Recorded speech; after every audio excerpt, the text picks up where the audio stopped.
परमपूज्य लोकमान्य टिळक यांच्या चरणी नतमस्तक होतो। आजच्या या कौटुंबिक सोहळा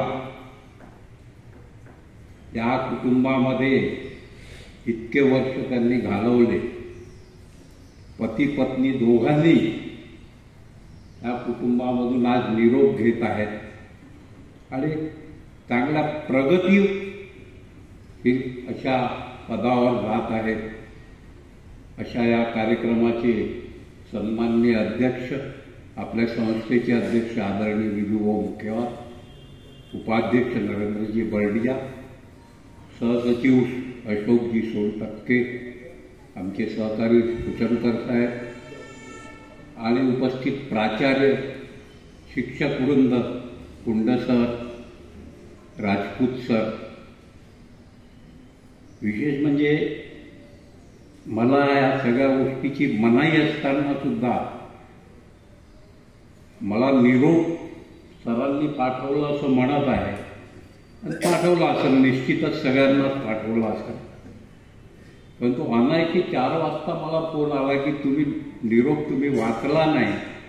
म्हटलं मी मोबाईलच पाहून नाही राहिलो, मला दिसतच नाही काही, असा कार्यक्रम आहे। मॅडमचं म्हटल्यानंतर मॅडमशी आमचा परिचय महाविद्यालयीन काळापासून आहे। ही सुनंदा सूर आमच्या पॅनलमधून कॉलेजमध्ये निवडून आली।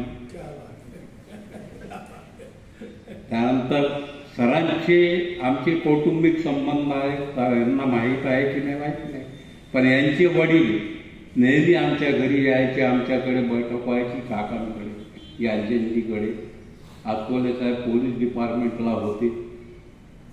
ह्या सगळ्या पारिवारिक संबंध असल्यामुळे आणि सर प्राचार्य असताना आमचे चांगले संबंध होते। त्यानंतर गडचांपूरला गेले।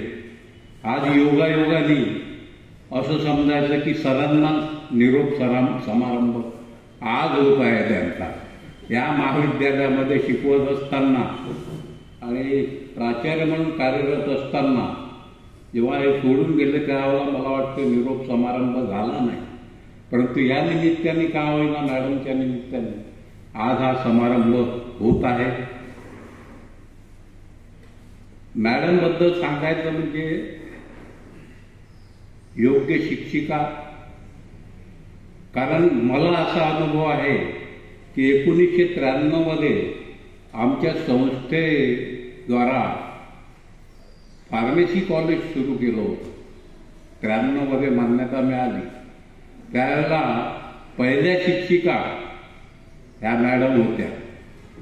त्यावेळेला 10वी नंतर D.Pharm होतं, डिप्लोमा फार्मसी, केमिस्ट्री विषय शिकवायसाठी ह्या आणि आपल्या राणी खलील मॅडम या दोघींनी आमच्या महाविद्यालयात चांगली सुरुवात करून दिली।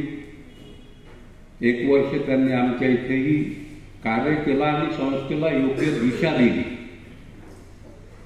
आता या एवढा काही म्हणजे शैक्षणिक क्षेत्रामध्ये यांनी प्रगती केली मॅडमनी, हे आज ऐकून मी आश्चर्यचकित झालो की कितीतरी विद्यार्थी यांनी सुशिक्षित केले। केमिस्ट्री असो, कोणत्या शैक्षणिक जीवनामध्ये शिस्त आणि शिक्षण दोन्ही दिले, ऐकून खूप आनंद झाला। भावी जीवनामध्ये मी दोघांनाही, मॅडमला तर प्राचार्य म्हणून शुभेच्छा आहेच, परंतु सरांना पण शुभेच्छा देतो। माझे 2 शब्द संपवतो। जय हिंद, जय महाराष्ट्र।